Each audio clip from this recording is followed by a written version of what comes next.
Welcome to the Amphibian Press podcast. I'm Sara, and with me today, again, is Kathrin Hutson, fantasy and sci-fi author, and actually newly international bestseller. So thanks so much for joining us again. This is really fun. Thank you for having me, Sara. I'm super happy to be here. Yeah, it's fun to get like the callback to be like, where are they now?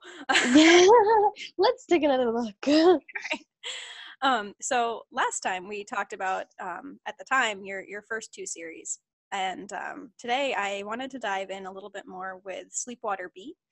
So tell us a little bit about that and your inspiration for it. Oh, yeah. SLEEPWATER BEAT is book one in the Blue Helix series. And that is actually the book that made me an international bestseller in April, which is very, very cool. This is LGBT dystopian sci-fi. So very much in the near future, and the storyline premise is in this very near future, 10, 15 years from now, there have been exposed, I guess, a certain group of people who can elicit physical responses, and anyone who hears them use a certain kind of speech, or the spoken word in a certain kind of way, and it's called the beat. So Leo, the main character, can make anyone who hears her believe that what she says is absolutely true, and she spins beat. And there are various other characters with this pseudo superpower, I suppose, who can put people in excruciating pain or make them feel like they're eating a 5-course meal, or I don't know, make them feel like they're high, or all these different kinds of things.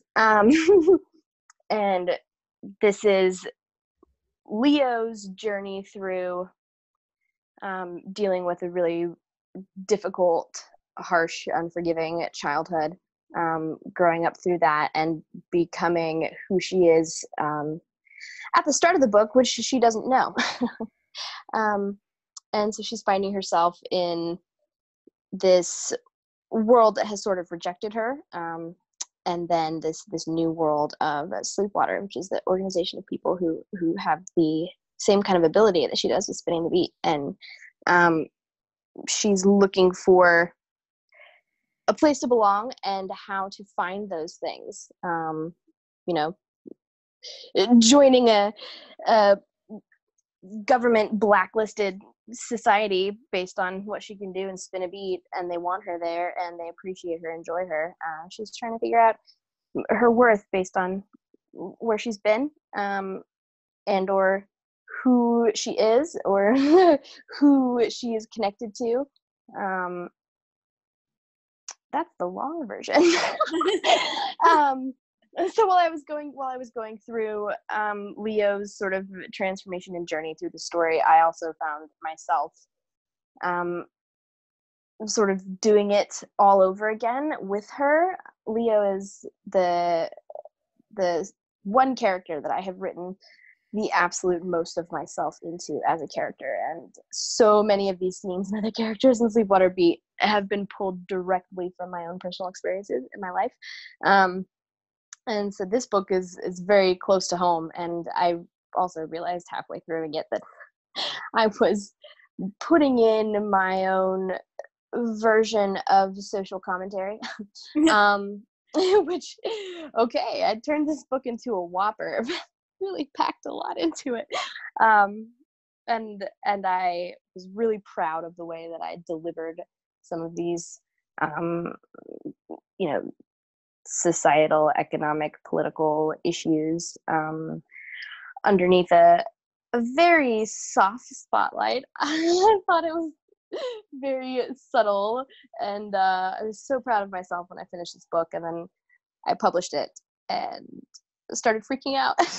And wondered if I had gone way overboard, like, oh, I shouldn't have said that, I shouldn't have done that, like, people are gonna think now I'm just trying to build some other kind of platform that has nothing to do with fiction and good stories and character. And it turns out that nobody cares. Which is like, that's good and bad, right? Right, yeah. Well, I mean, the only people who have said anything about it are the people who are like, yeah, this is awesome. And so I got the reaction that I wanted, and I have not yet gotten an unwanted reaction. I do love talking about this 2-star review that a reader left on Amazon UK for Sleepwater Beat, which essentially the whole thing, is talking about it's well written and it's a gritty writing style and noir, and some other readers may enjoy exploring the seedier side of people, but this book just wasn't happy enough for me, and I will not be buying the sequels, and I'll be deleting it from my Kindle. And I was thrilled. I was like, yes. It wasn't happy enough. It's not, I don't write happy. So like the fact that, I mean, whatever, it's 2 stars, that doesn't matter. I've grown a pretty thick skin, and it's hilarious. Well, also, when people, it's useful. I mean, like if yeah, someone's looking for like a helpful pick me up, and they do want to check out your stuff, maybe that'll tell them, like, maybe not now, maybe when you're released. Right. I always try to look at it like that. Like, this is advertising for the right person, right? Absolutely. And I think that's one of the most important things as an author, and I mean, especially with speculative fiction, because there are so many different branches of it and so many different subgenres within it, and topics and flavors, and so many different tropes within just like there's dystopian sci-fi versus post-apocalyptic, and those are 2 completely different worlds unless you're putting them together. But that's that's super important for maintaining a brand. Like, I don't think anyone now looks at my stuff and goes, oh, this is rainbows and unicorns, I'm gonna feel good after reading this today. So like, I always, the rainbows are the characters, and the unicorns are gonna stab you to death. So well, yes, but okay. I love that you can look at it that way. Thank you. There's always an option. Yeah, right. Now, did you I always find it interesting because I feel like a lot of people who aren't writers look at what we do and think like, well, every character is a self-insert. And I mean, in my experience, like, most of them aren't. I mean, like, obviously there's that whole thing like, oh, they all have a piece of me and whatever, which is true. But it took me like several books before I started to like actually create a character who is, like you said, with Leo, more me than any of the other ones. Was that intentional when you like just started drafting the story, or did you only notice that later on when you were like revising and whatnot? Wow, that's a good question, and kind of different parts. So first I want to say that I was very much the same way, in that it took me 3 or 4 other books to write before Sleepwater Beat, before I ended up writing a character that had so much of me in her. And the other favorite characters in my other books that I've written are, if they are anything like me, they are only a reflection of what I wish I could be sometimes. Yes. And most likely in no way do they run parallel with who I actually am, so, or what I would actually do. Just what I wish I had the balls to do that. But no, actually, Leo started out just as some random, nameless, faceless thing, because originally Sleepwater Beat was a short story. So, and I'm actually considering kind of fiddling around there, and I don't know, maybe running some contests or doing something with prizes where I'm gonna let people read that short story. Could be very cool, and could be also, I mean, I don't know, we'll see what happens. I imagine there will be many blank looks, but that short story, I mean, it was 30 pages long, so it was rather a long short story, and that I just wrote solely because I had this idea pop into my head about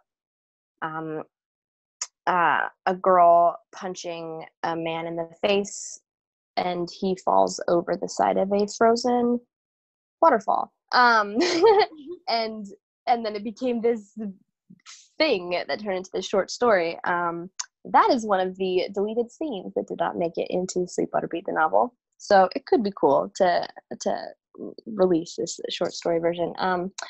But yeah, I had no intentions with the short story other than to experiment with the chronological order of scenes, as in regards to storytelling, and if it was possible to paint a large picture of a story by never having two scenes chronologically together, either backward or forward in time. So it was just all over the place, just kind of this scattered.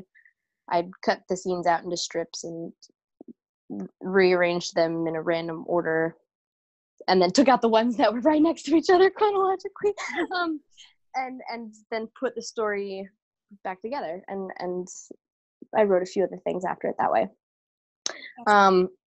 Yeah, it was interesting and it was fun, and it was a new way to approach writing something like this. And I don't do short stories very well, which is why it was so long. But yeah, that was the start. And I took it to my writers group when I lived in Charleston, South Carolina, and they told me that they wanted to see this turn into a novel, and they had all these questions, and they got really excited, and they started bringing up, like, what does the drug company have to do with this, and what can other people do with the beat, and where did Leo come from, how did she get this way and this part, and blah blah blah. And I realized that there was so much more in that story, so I did some major surgery with it, and it was a big bloody mess and took quite a while. That's hard. It is hard to turn something that's 30,000 words into something that is 102,000 words. Yeah, like I feel like with so many, for me, I always pare down. Like I Right. long and then I pare down. But then the way I write short fiction, my short fiction is like yours. Like it's not really that short. Yeah, it's always this like, well, I made it this way, and the bones are built to support only this amount of weight. So like you have to go in and break those bones and like extend them, and yeah, bloody. Yeah, it is. It really is, and there's so much of that original short story that did not make it into the final novel. And Leo's character is completely different, and she had a completely different relationship with Carl, who is kind of like her mentor slash, I don't know, bro. not her actual brother, but yeah, buddy. He gets her into Sleepwater, and he finds her a job, and kind of takes her under his wing in a real stoic and I'm not gonna laugh at your jokes kind of way. And they had a completely different relationship in the short story than they do now in the novel. And I realized when I was going through what I wanted to keep from the short story and what I wanted to make into this much larger monster, that I think that was when I realized that I was putting myself into Leo by turning that into a book, and just, trying to keep their character relationship the same. After that transfer from short story to novel felt like, I don't know, trying to make a kid eat their vegetables. So, that is the only analogy that comes to mind right now. My kid actually does eat her vegetables, so it's not very accurate.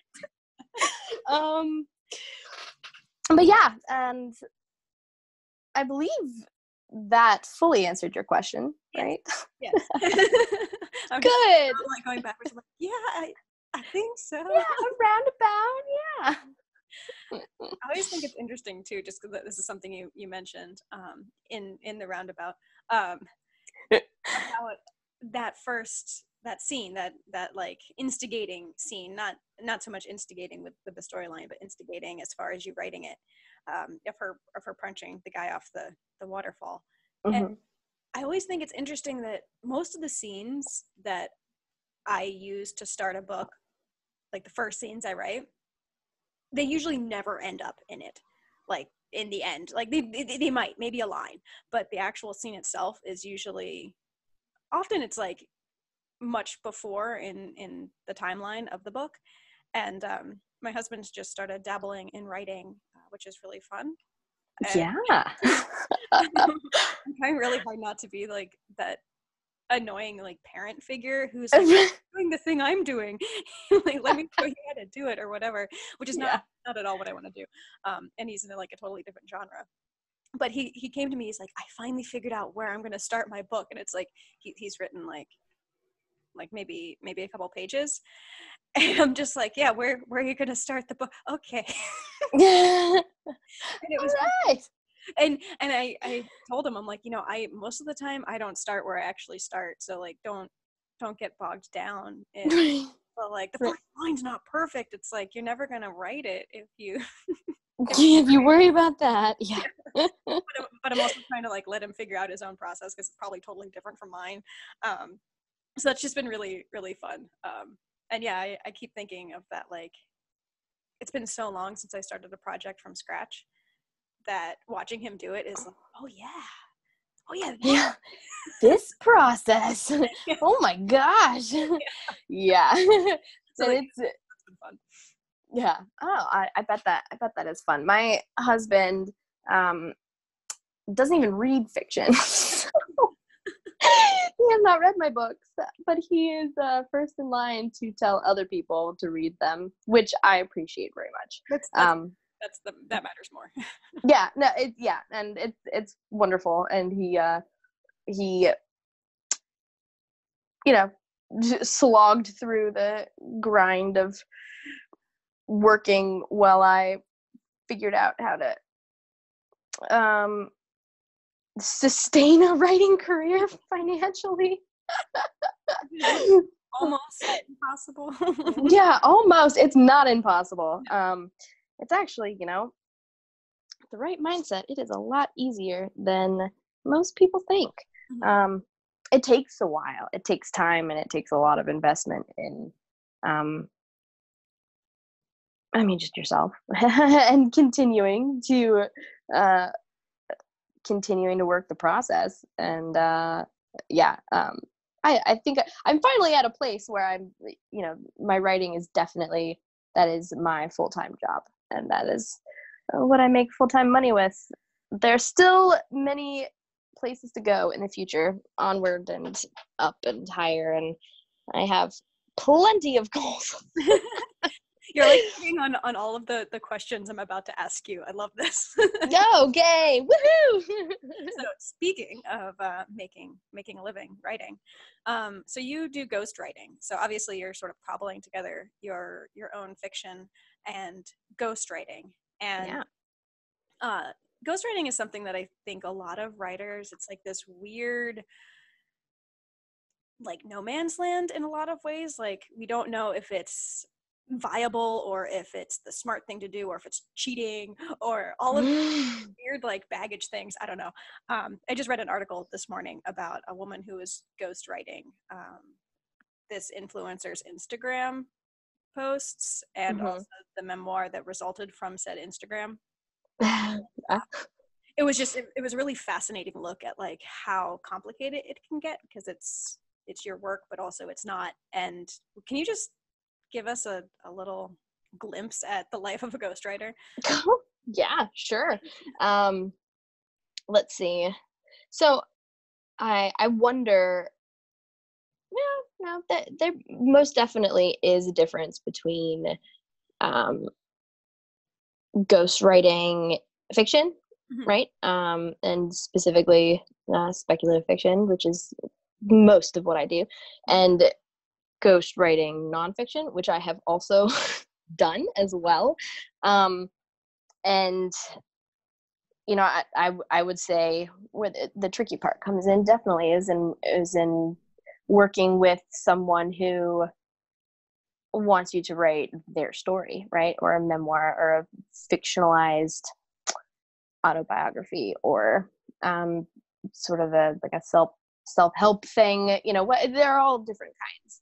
And that's where the communication between ghostwriter and client is incredibly important. And, you know, I mean, I think of it, actually, this just popped into my head, but it's like an artist painting a portrait of a famous person, you know, or like, you know, like kings and queens, and they had their portraits done for however long.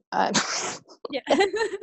I think I'm getting my point across, but you know, it's that that collaborative effort, right? And granted, the artist in that scenario, you know, gets the credit for creating the work, right? Like, this is done by so and so, and a portrait of whoever it just so happens to be. But I think it is the same in ghostwriting, with ghostwriting, in terms of you know, the artist slash writer is taking someone else's ideas or image, or, you know, general outline or trajectory, and using the skills that they have to create that for the person who had the original idea, or had the original story in their head, or who just wanted to put these things out there and had no idea where to start or how to write. Or there are so many different reasons why people choose to work with ghostwriters. And, you know, I can honestly say that I have not worked on a single book. I haven't ghostwritten a single book that I didn't enjoy writing. Is that just happen chance, or is that like a choice? I think it's both, actually.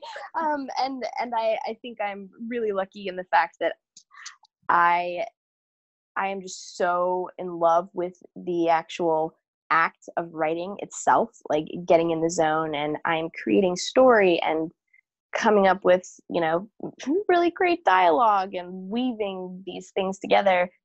And I found that it really doesn't matter what the content is. I just love doing it. And I have written in so many different genres at this point. I think, you know, like, really the only ones I can't do are romance and like Happy endings.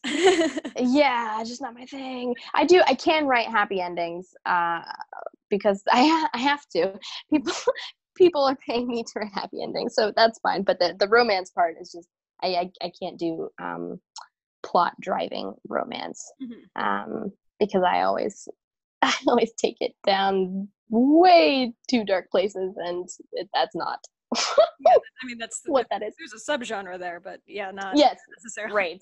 Yeah, can't do that. And I haven't really gone down the YA path in terms of the main characters being the same age as young adult readers. That feels awkward to me. Maybe for the same reason that that I still feel awkward when I am in close proximity to high school aged people. I think And everything about that age is just awkward. Being it really, being around yeah, remembering it, like watching it. And so, hey, who knows? That might be a super great challenge for me to write YA with a teenage character. But no, yeah. So, I mean, day in the life of ghostwriting, I work with my clients, whether they have an outline already in their head, or a story idea, and it needs to be, you know, expanded upon and written out, or I've worked with manuscripts that have already been written, and I have rewritten them and pulled out the client's voice that is in there. There's always that little bit in there already, even when someone, you know, hasn't been able to write the story they wanted to write in the way they wanted to write it. And then, you know, I'll one of my clients, actually, I'm writing quite a bit for this publisher, and they started me off my first series writing for them with just this general plot, like story arc over a number of books, actually. So it is a series of far more than just 3 books. And so they gave me this overarching plot and let me run with it, which has actually been really cool, and which has helped me so much in developing my process for writing itself. I mean, and this is writing on a crunch. I just finished, granted it was 3:00 this morning, finished writing a 60,000 word book for a client, and it took me 6 days. Wait, 6 days? Yeah. Yes. See, now, now I understand when you were like, I have to write 13,000 words today, and I'm like, all right, cool. And Did you think I was messing with you? No. I mean, like, people write that much all the time. It's not me, but Yeah. they exist. And so when you said that, I'm like, all right, cool. And like, I'm used to my deadlines of like, I'll give myself stupid deadlines, but like where there's some play there. But 6 days for 60,000, like, I'm over here happy that I wrote 2,000. Yeah, and that is good. It's so good. Any writing is good writing. I have been in the place where, and there was a point in time when I didn't write for 4 years, and I went through some serious mental health issues and addiction issues, and kind of had to strip my life all the way down to what is left. And it took me a really long time to be able to give myself permission to sit down and write again. And I'm sorry? It feels so indulgent, writing does. And sort of like what you said about making it a career, like it's so rewarding, but you feel so selfish sometimes. Like when you get in like that like shitty writer head, I feel like that's where we slip, is like I'm just being selfish, just indulgent. And especially when you're coming out of like such a dark place, giving yourself that leeway. Yeah, no, that you nailed it, absolutely. And even without coming out of a dark place first, sitting down to write feels like, oh, I am abandoning all my other responsibilities right now to sit and play with the world, which there's nothing wrong with that, and it took me a really long time to understand that the things that bring us joy and satisfaction and fulfillment are the things that we need more of in our lives. And especially now, especially when it's dark like this. Yes, especially, like, how else do you get through it?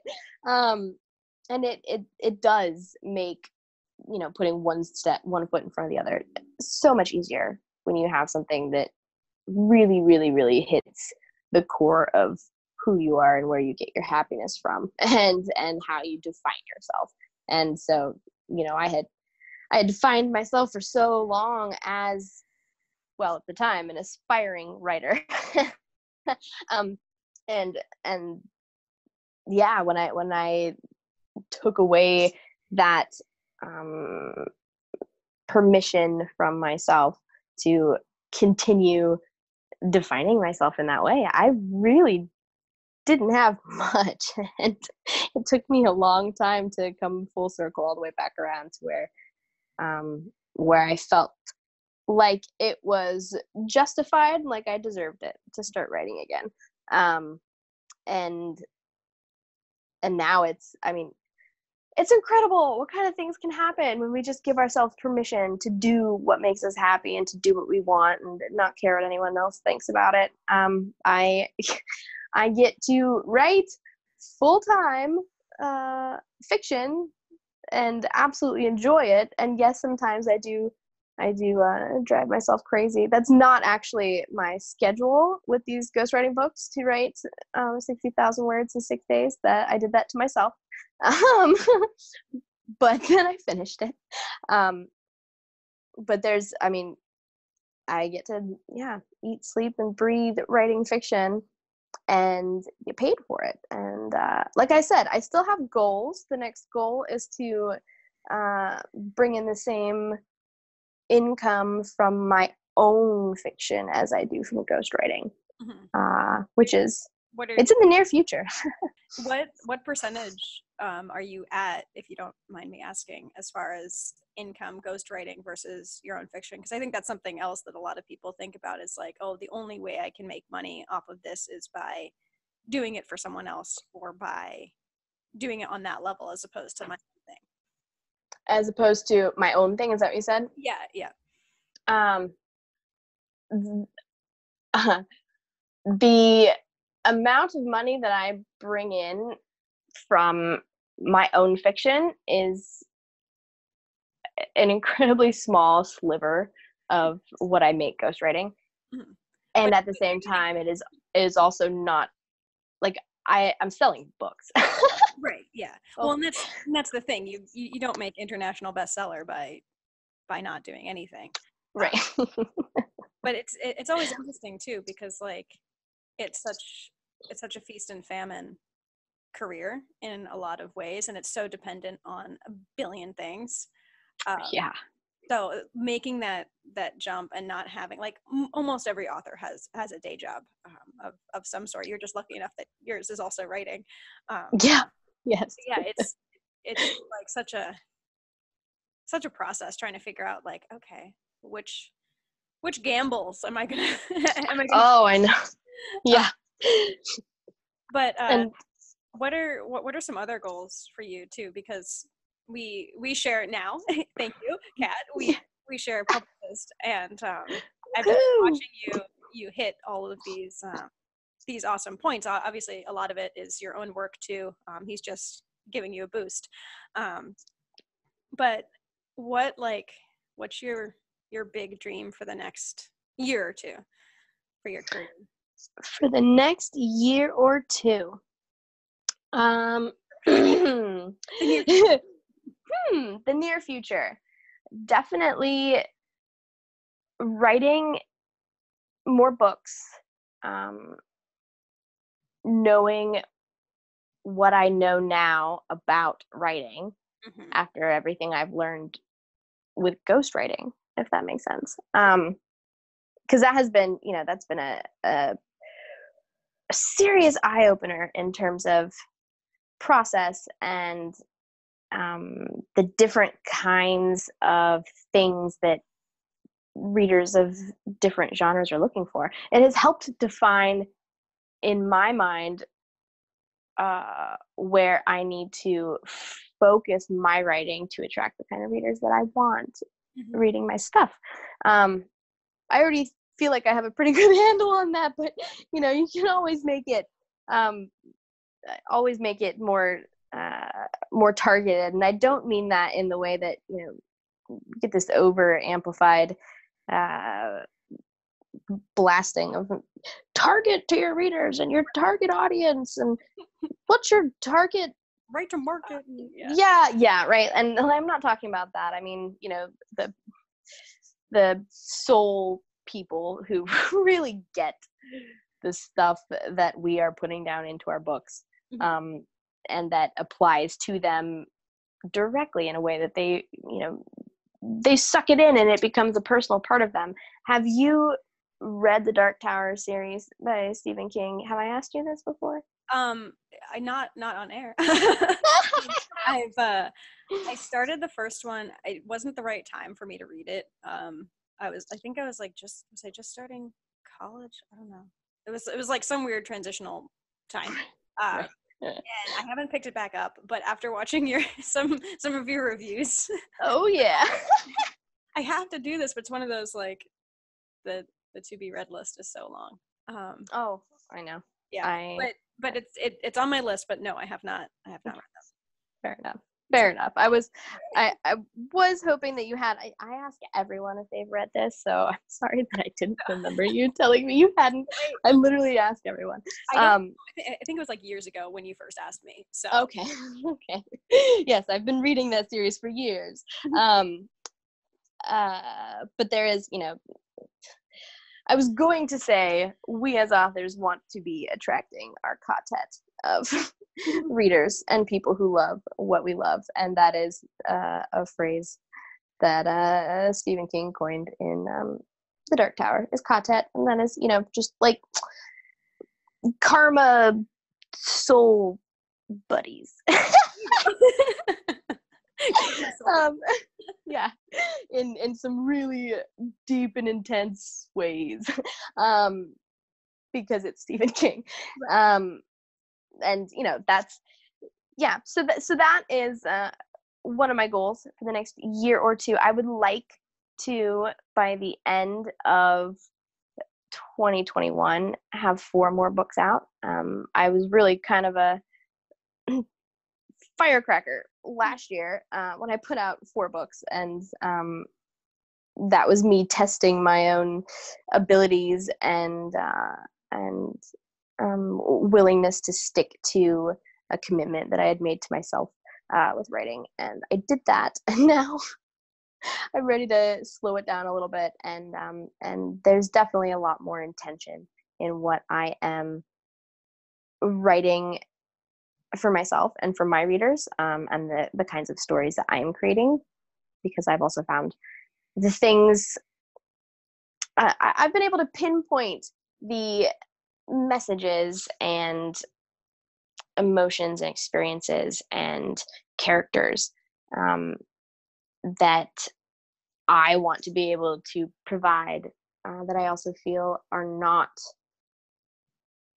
represented, explored, examined, understood nearly enough as they should be in today's fiction that's coming out. Perhaps excuse me, not nearly as much as I want them to be. Not so much as they should be, though that could go either way as well. But I have a lot to say, and I'm going to be trying to do that in my books, and I'm incredibly excited to be working on the Sleepwater Beat sequel, and that, hopefully, crossing my fingers, will be ready in spring of next year, and I'm really excited about that, and I don't want to jinx myself by saying too many other things about what I have planned for it, but I have realized that the trajectory I took with examining, certain things about life and people and choices through the lenses that I chose in Sleepwater Beat, I really want to keep going down that rabbit hole with the rest of the series. That's and so much, like that exploration when you get to do it too, because like so many people, when they start analyzing stuff, and like you said, with characters and like messages, you just have to sit in one English class or suffer through one English to realize, like, oh, what does the author mean, and oh, what were they trying to say? And it's like they probably didn't mean it at first. Yeah, right. in a lot of ways, and they probably figured it out as they were doing it, just like we're doing reading it. But I think that's like the best, that's like the drug part of writing for me, is getting to do that like in real time with my characters. Yeah. And then again, too, when you revise, because then you're like, oh yeah, that really is what I meant to say. Right. Oh, that was awesome. Yeah, that reaffirmation of the things that, I mean, we think are important enough to put down on paper, right? And yeah, I love that part. I absolutely love that part, tied with probably the fact that, so as a ghostwriter, I outline all of my books before I write them, and they get approved by my clients. And so before I started ghostwriting, I never outlined at all. Oh no. Yeah, I am not a plotter by any means at all. And actually, the idea of writing outlines made me nauseous for a while. Actually, like I was like, I can't do this. Turns out I can. I do it for books with my clients, and that helps when I'm not writing my own stories, right? But my absolute favorite part of writing fiction, my own personal fiction, is that I get to figure that writing the book is like reading it for me. I get to discover it all at the same time, and that's why I don't write outlines. Like, it kind of ruins the fun. So I have never done that for any of my work. Sleepwater Beat was actually the closest I came to it, and that's because I had a short story that I maybe used half of in the actual book. But I just love, starting somewhere, and I usually, we were talking about this before, about, writing a scene that, or an idea, or what have you, that sparks the rest of the book and the story, and that you said you rarely use them, but you got to put them down. You got to start somewhere, and I have those same, beginning ideas and beginning thoughts and scenes, but I don't ever write them down until I get to the part of the book where I imagined it would be. When I start, like, I'm putting together a puzzle of, oh, this is an awesome scene. I'm not going to start there. I want to start way back 80 pages before this. How do I get them connected? This is going to be so much fun. And that's where the magic happens for me, is that I am on an adventure trying to get to this destination I had in mind. And, sometimes I don't even get there. Sometimes I get to what I imagined, and I'm like, it doesn't work. That was really stupid. Like, these people would never, what? And it gets changed around. But that is, the original thought. Yeah, I start at the beginning of a book and I write until the end. And at least when it's, for myself, there are no outlines, and there are no, I don't write beats, and I don't put any of it down. I just start writing, and I do start with one or two scenes for something, that creates something completely new and different, and it's so much fun to see how it grows. Yeah. That's why I feel so much that writing and archaeology, and I guess in some ways just the way you just phrased it kind of made me think of solving a crime, where it's little, almost like the end note, or just a little sliver of something, and then you have to piece together how those two things or three things or characters or whatever came to interact in that way, and if that's actually what happened, and then what happens next. And even though I'm a very much like an outline person, I don't outline until I have basically like 3 or 4 glimpses. Right. And it's sort of like my outlining process is, I think, the same as your writing process, where I'm like, let's see how it fits together, and then I have to rewrite my outlines every single time, like 3 or 4 times. But that's because it's like, oh wait, no, that crime scene doesn't work that way anymore, or whatever it is. But yeah, it's such like a throw things at the wall and see what sticks sometimes. It is, and it can be, it can definitely be frustrating. The words don't always sail out of me.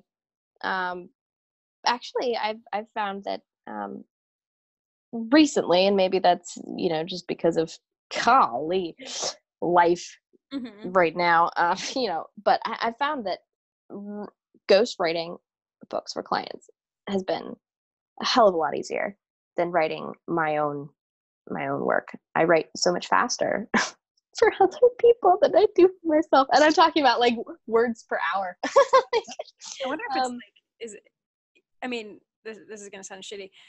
Is it because you don't care as much? I mean, obviously you care, but like it's not your soul speaking, it's just your head speaking. Yes. That's exactly it. That's exactly, I mean, it's the combination of, I know that I can use my skills as a writer to do what this person wants me to do. I know I can make it good. I'm going to make it good. I'm going to get paid a very specific amount that I can always count on, and then I'll do it again. And those are fantastic motivators. And also it does make it much, much easier because I am not so personally invested in it. You know, I have never written anything for myself that I wasn't like just fully behind 100%. And I'm behind the things I've ghostwritten in a different way, just for the fact that, you know, I did it. Like, this is how I'm gonna make this cool, guys. But yeah, no, it definitely, it's harder. It's so much harder to do things when we're like, I love it so much.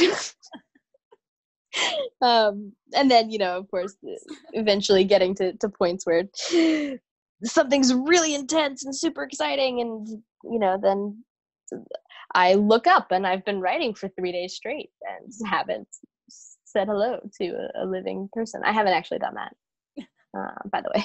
But well, I mean, you have a family and children, so, or yeah, I have one child, 2 dogs, and and my husband. I can't say anything mean about him where other people will hear it and he's not there. I know, that's when I was saying the thing about my husband starting to write. He listens to these. Oh, so good. Like, I hope he doesn't like think I was being like shitty or condescending. It's just so wonderful to see that process again. But then I'm like, I wonder how he's getting through this. So. Yeah, that's on him. However he hears it. Hopefully he's having a good day at the gym when he listens to it or something. Yeah, that's good. That'll lift him right up. Yeah. Now, how many books do you have planned in the Blue Helix? Am I right? Blue Helix, yes, you are correct. How many books do you have planned in that series? There will be at least 3. Awesome. And I will have to see where it goes after that. I don't know. Again, I don't outline things. But no, I definitely plan for 3. And each book, they will all be written the same way. So there are, you know, little vignettes of news reports. You know, well, also my little 2 cents on the 24-hour news cycle. Put in there every couple of chapters in part 1 of Sleepwater Beat, and that kind of helps build the world and sort of slips a little bit of satire in there, and, you know, plants those various nuggets that then all get kind of drawn together at the end. So, and then with also sort of a rotation of scenes from the main characters past before we meet them in the very beginning of the story. So that happened with Leo and Sleepwater Beat, and it will happen with other characters in other books. So I plan to write each of these as standalones. Sleepwater Beat can be read on its own, and it is fully resolved, and it is its own complete story because I did not intend to make it a series. So that was very convenient. And then I plan to make every other book like that as well. And maybe so they can be read in any order, but, you know, but how fun is that to read them out of order? Come on. Yeah, so I'm already have some really cool things brewing for book 2. All right, I'm putting it out there. Book 2 of the Blue Helix series is called Sleepwater Static. Yay! Bam! Still working on all the other things. But yeah. I have titles for books that like are like 18 books from now. Have ideas for them? No, I have titles and like covers, and it's like, yeah. what do you do? What? How? Okay. I think that's my like inspiration is like, I've got a title and I've got a cover and well, I mean, and I have a rough idea, but like not a single word written. So I mean, that's my it's like a TBR list, really. Just collect titles and get to them eventually. And then hope they still fit when you get there. Right. You're like, why did I pick this? No. Oh, I've done that a handful of times.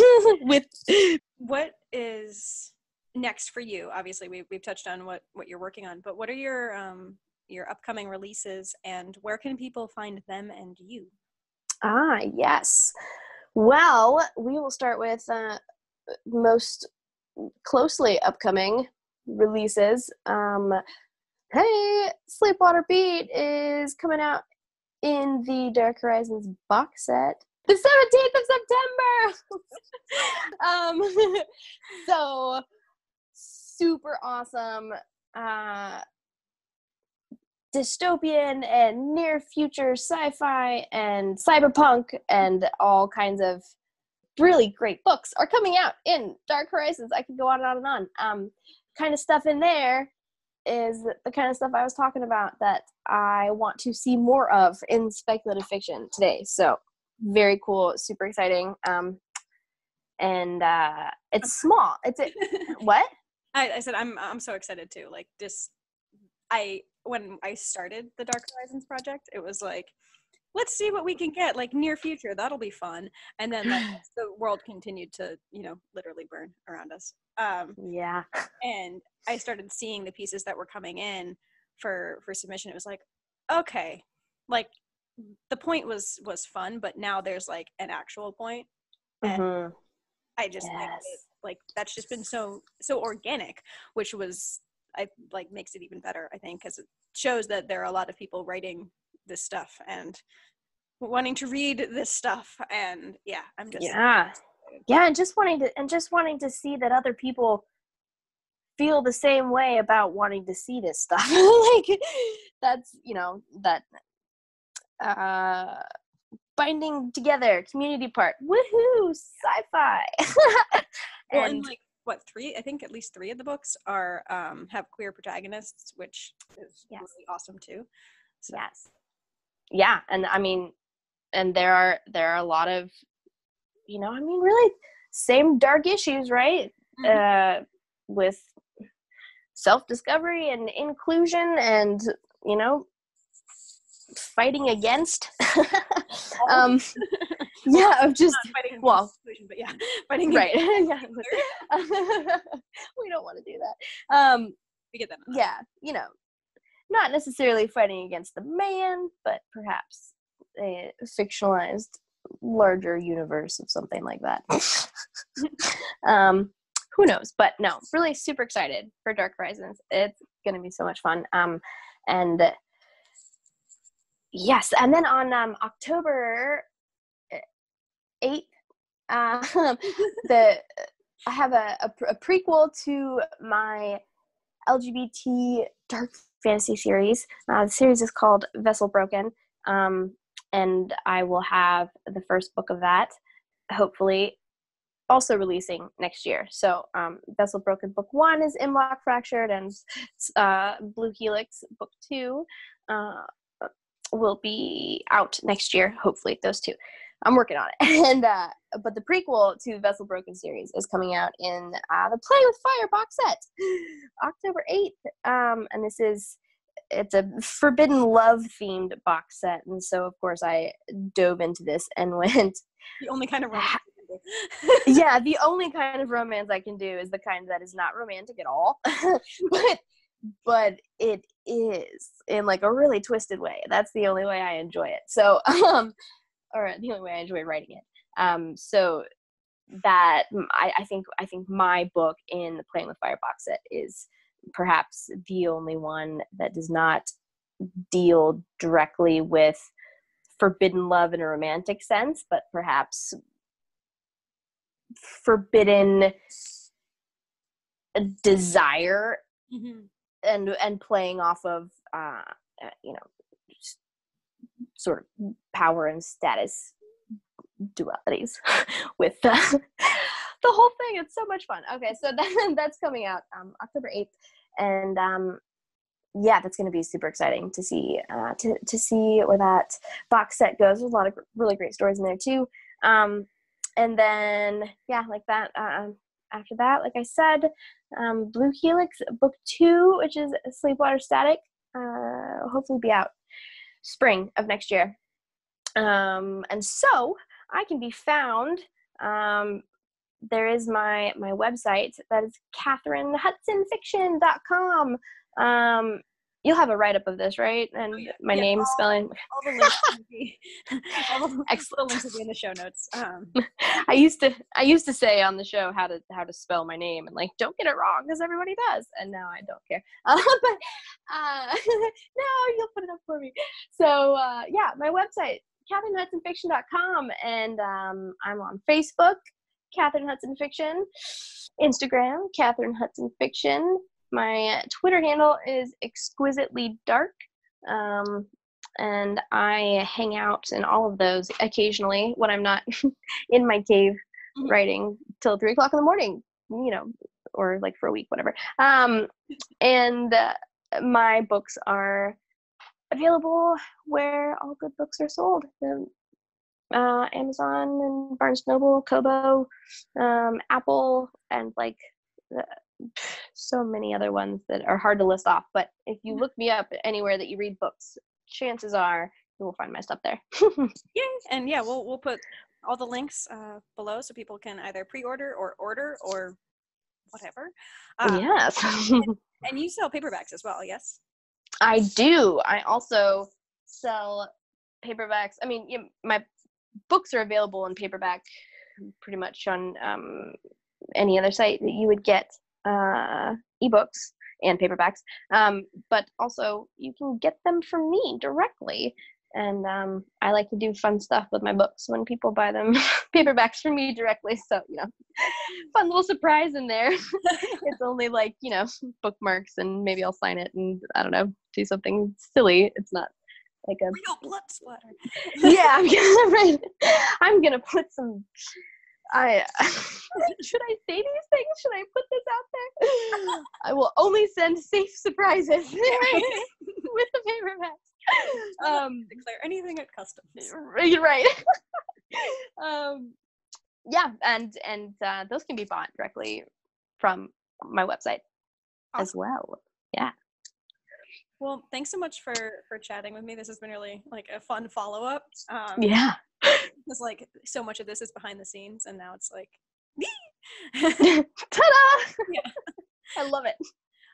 Well, yeah, thanks again. And this has been the Amphibian Press podcast. I'm Sara Boris. With me today was Kat Hutson, fantasy and sci-fi and everything author.